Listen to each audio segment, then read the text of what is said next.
Get ready.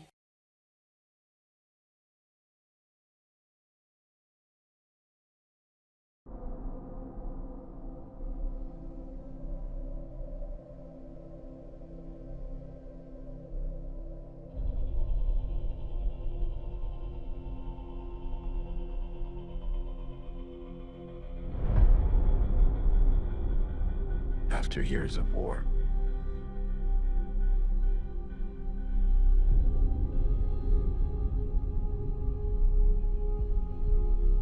no one could stand between my men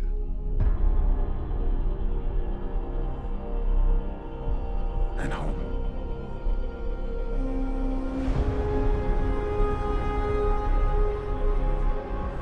Not even me.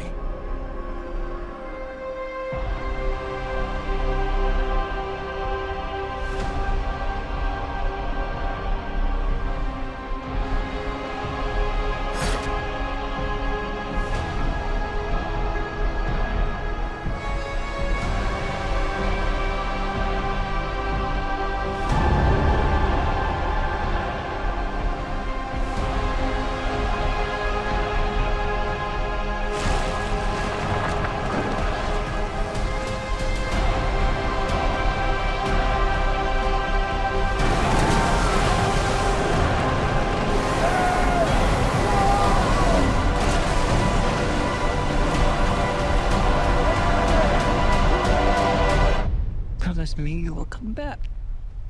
What if I can't?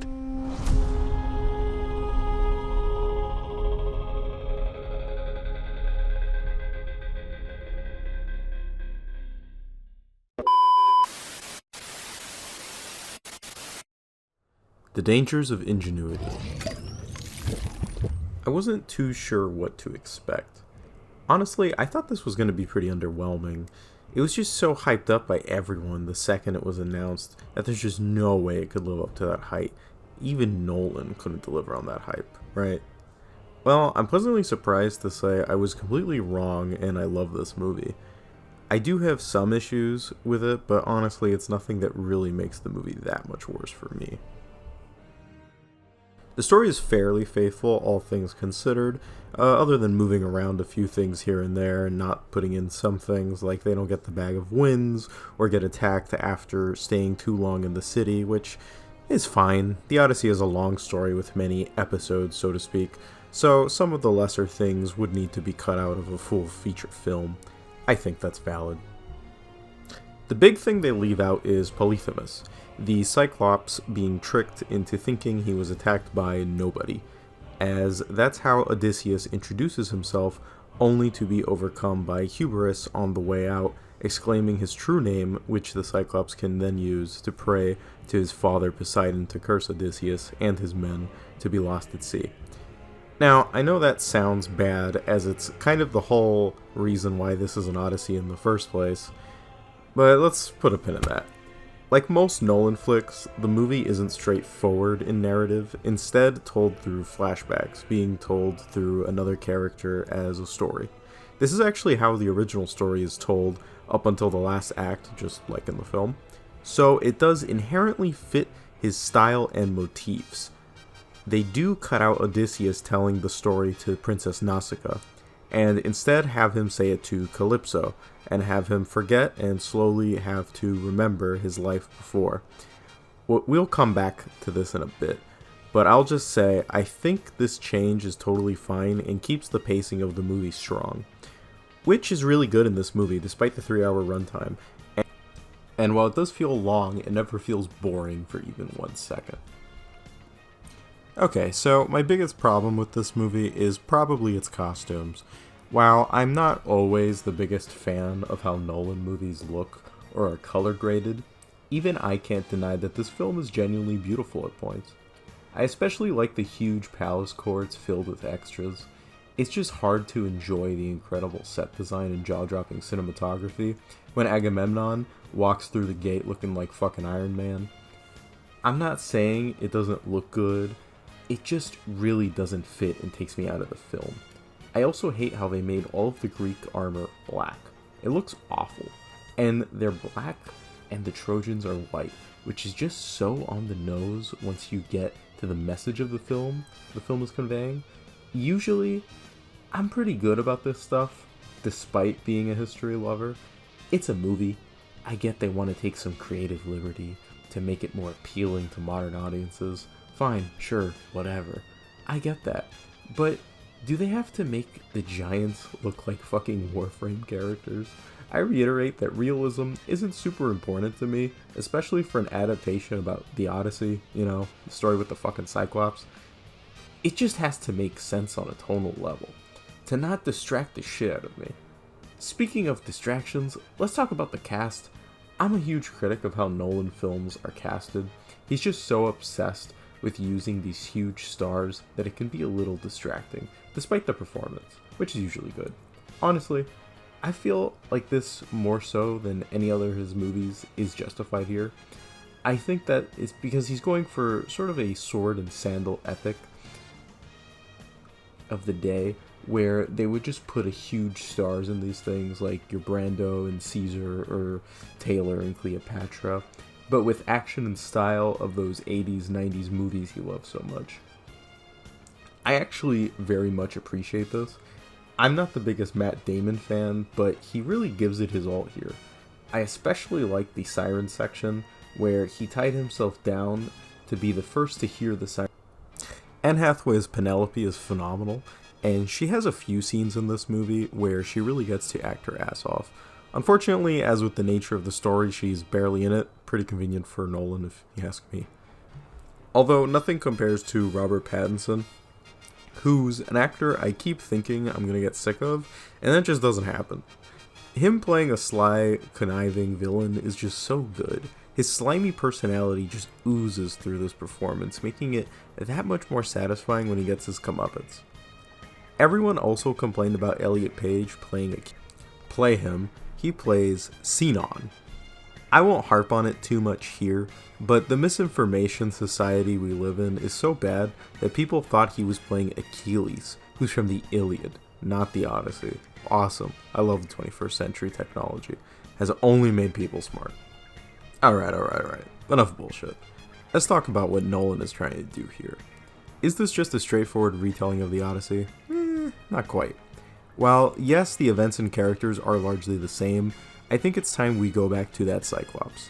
When I watched the movie, I was a little bothered, thinking to myself, wasn't his hubris the reason for the Odyssey? This makes his story feel shallow. This is what I thought before the movie made it all crystal clear. Throughout the film, we get these little moments where a supernatural being asks Odysseus why doesn't he want to go home, which might make no sense as every action he made seems to go against that. This Odysseus is a man of guilt. You see, the Trojan horse was his idea.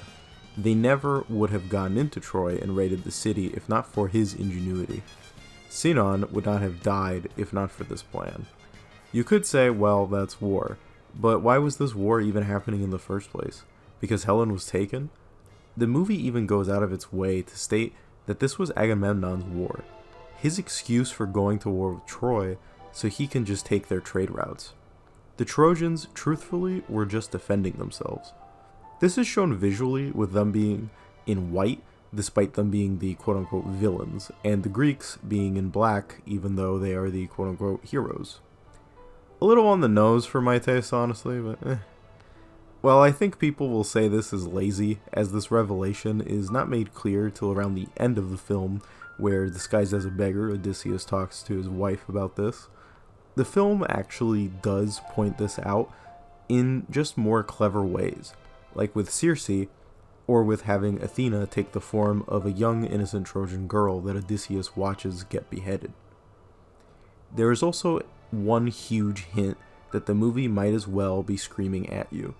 The entire movie we constantly hear about the law of Zeus, which is just to treat strangers with hospitality, for they may be gods in disguise. This is also in the original tale as well. Nolan actually ingeniously uses this law to point out a hypocrisy in the original story, that despite having this law, the Greeks of Odysseus was able to invade Troy by forsaking what they believed for might, which leads to the slaughtering of millions of people. who only committed the crime of being born on a different shore. By giving up our ideals and beliefs, we can gain something in the short term, but stand to lose everything. This is when it clicked in my brain that this is also the same exact message of Oppenheimer. I guess this is just the type of story Nolan wants to explore now. These geniuses who ingenuity only brings rot to the world. They also explain how this leads to the Sea Peoples coming, continuing the endless cycle of bloodshed and war. While I do think it's a clever framing, I have to say the line, "This Bronze Age of ours is coming to an end," is absolutely terrible. It felt like an MCU reference for history nerds, like, what are we doing? Although I am used to weird, stilted dialogue in Nolan movies, but something about this taking place thousands of years in the past, I don't know, I think it kind of works. Either way, that's such a unique angle for a story that has been adapted 9 ways to Sunday. I do think there is some valid criticism about the characterization of Odysseus. He's just a great man. It's a little unbelievable at times. He's especially far more noble than his book counterpart, which is funny because his son even says, "You have wise eyes, Athena's eyes." And he tells him, "Don't look for gods in the eyes of men, you'll just be disappointed." I like this, but it does come off as odd when Odysseus is kind of perfect in this movie, and his only sin really is the horse. I just sort of wish he had a bit more flaws to, but that's neither here nor there. I will say I do understand why we had to change the Cyclops scene, as it's not really a story about his arrogance, necessarily. In the poem, Odysseus is a smart man who suffers because of his arrogance. In the film, he suffers for his intelligence. People always want to know how we can do something new to shake up these old, timeless tales and get a new generation into them, when in reality, all we have to do is look at the story itself. Hey, so that was a small little thing on the Odyssey. Just wanted to kind of put something out there. I was excited for this movie as I feel everyone has seen it, and I didn't really need to go over the story too much. Also wanted to try out this new mic. Hope you guys like it. Hope you guys enjoyed the video. Always edited by Barl. And yeah, see you in the next one. We await your return, warrior.